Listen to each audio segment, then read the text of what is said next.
Départ du Colonial vers le col de Chamoussière.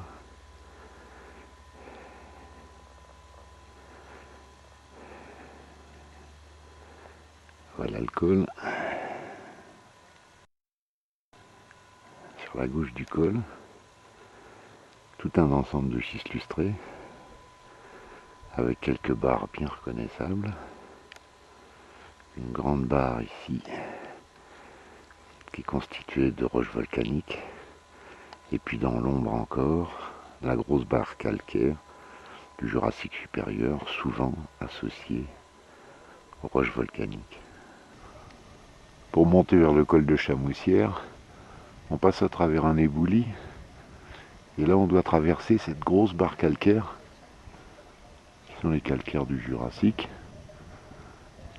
supérieur, qui souvent sont en contact avec les roches basaltiques du plancher océanique, et qui quelquefois donnent des éboulis importants. Ces barres calcaires qui donnent aussi le relief de la taillante. Et en bas on voit ces énormes blocs de marbre qui ont glissé, qui occupent le fond de la vallée. Dans les boulis, au milieu des marbres, quelques blocs verts, feuilletés, qui sont associés à ces calcaires, et que l'on trouve souvent à côté des roches volcaniques. Il s'agit sans doute des radiolarites.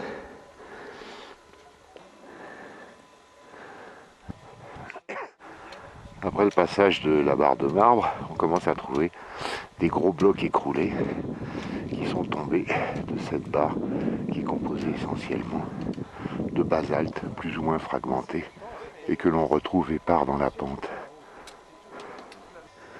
Dans les blocs éboulés de la montée, on rencontre aussi des basaltes écrasés, la base de ce bloc, une veine claire qui est une veine de quartz, et au-dessus des gabbros, basalte à gros grains, écrasés, où l'on voit les minéraux noirs, pyroxène, étirés et écrasés lors des déformations et du métamorphisme. On commence à voir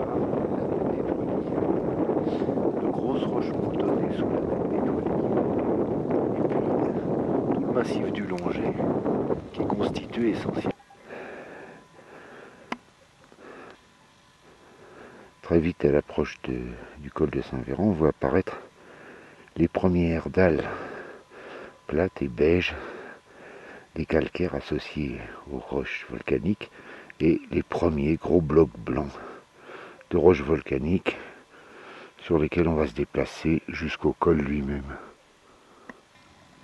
Avec ces beaux blocs de marbre clair, on voit apparaître les premiers blocs verdâtres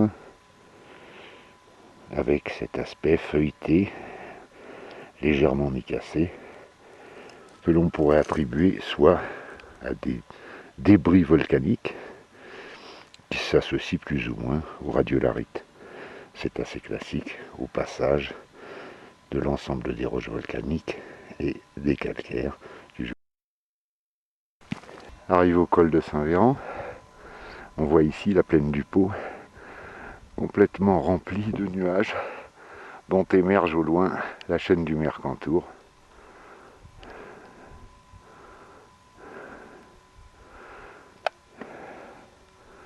Le spectacle est classique, des belles journées côté français, sous le régime du Mistral, qui donne des aspects de dépression, ou des phénomènes de faune du côté italien. Le col de Saint-Véran est fait essentiellement dans des basaltes ou des brèches de basalte où alternent quelquefois des radiolarites. On voit au-dessus apparaître le premier paquet de serpentines, suivi à nouveau de roches plus solides en gros blocs qui sont encore des roches volcaniques de type basalte, surmontées encore d'un ensemble de serpentines qui donnent cette crête arrondie. Un bel échantillon de basalte. Le basalte a été recristallisé, la couleur bleue lui vient essentiellement de l'amphibole bleu glaucophane, et on voit apparaître des petites fissures à l'intérieur. qui sont les 3/4 du temps remplis par de la jadéite, qui est un minéral typique du métamorphisme alpin et un marqueur des événements tectoniques. Juste après le passage du col, le long de la crête, on rencontre un ensemble de roches rubanées qui forment un paquet solide qui fait un petit relief. Et très vite, on va rencontrer des serpentines dont le premier contact se fait par ces roches très riches en talc qui donnent des petits arrachements blanchâtres. En s'écartant du chemin de crête, on rencontre là un bel éboulis en direction de la tête d'Étoile. Éboulis caractéristique des serpentines, avec ses reflets rouillés et ses débits en blocs triangulaires, lorsque les serpentines sont constituées de gros blocs écroulés sur place.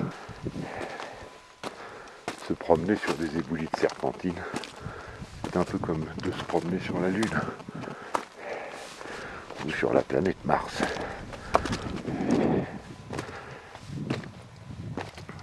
Nous voilà sortis de la Lune.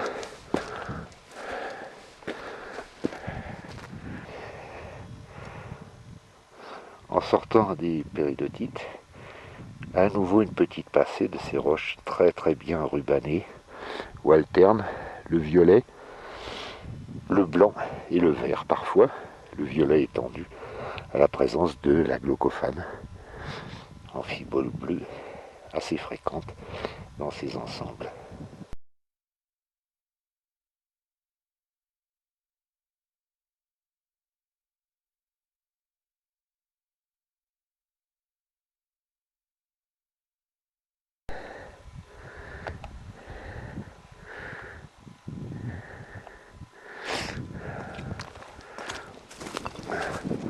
À nouveau un passage dans les gabbros.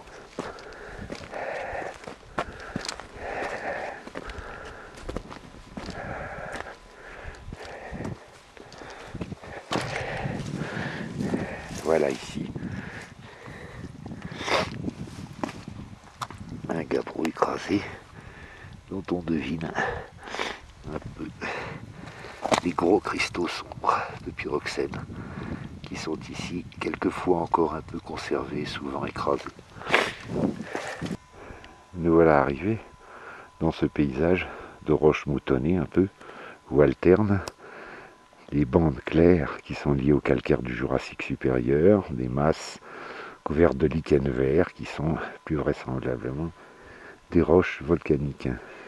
En voilà un très bel exemple d'un gros morceau de roche volcanique emballé dans les marbres. Est-ce qu'il a glissé au moment d'une pente, au moment où les marbres se formaient, ou bien est-ce qu'il a été emballé et empaqueté au moment des plissements, des déformations, de la formation des Alpes? Difficile de le dire. On voit ici un beau contact entre les roches vertes volcaniques et les marbres blancs. On peut pratiquement mettre le doigt sur la limite entre les calcaires et les tuffes volcaniques ou les radiolarites. La bande de calcaire est plusieurs fois repliée sur elle-même et elle emballe, ici et là, des roches basiques, volcaniques, lorsqu'on a affaire à ces dômes arrondis. Elle emballe aussi des gros blocs de gabbro qui donnent ces boules bien visibles.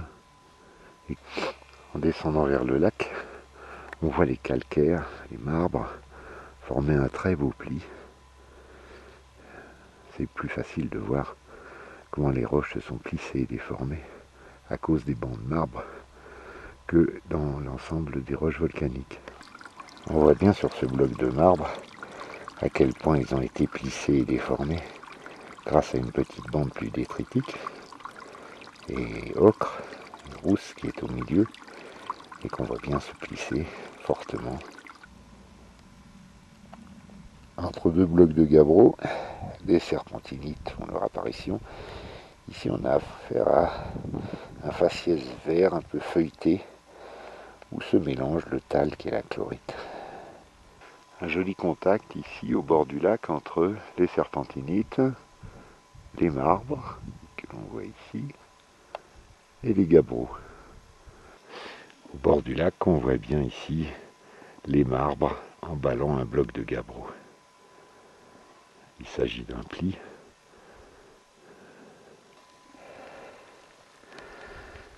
Les Edelweiss sont au rendez-vous.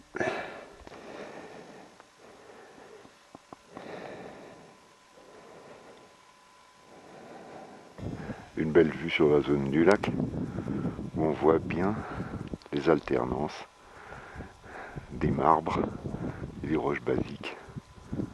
Les marbres formant toutes les bandes plus claires. Plis dans les carbonates, marqués essentiellement par la dissolution de l'eau entre les petits bancs carbonatés. Quelques beaux cristaux de glaucophane sur ces glaucophanites bleues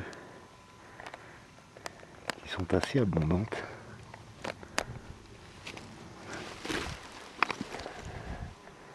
Dans un petit vallon qui remonte du lac, on voit ces roches bleues nuit qui jonchent le sol et qui sont presque toutes constituées quasiment exclusivement de l'assemblage de glaucophane.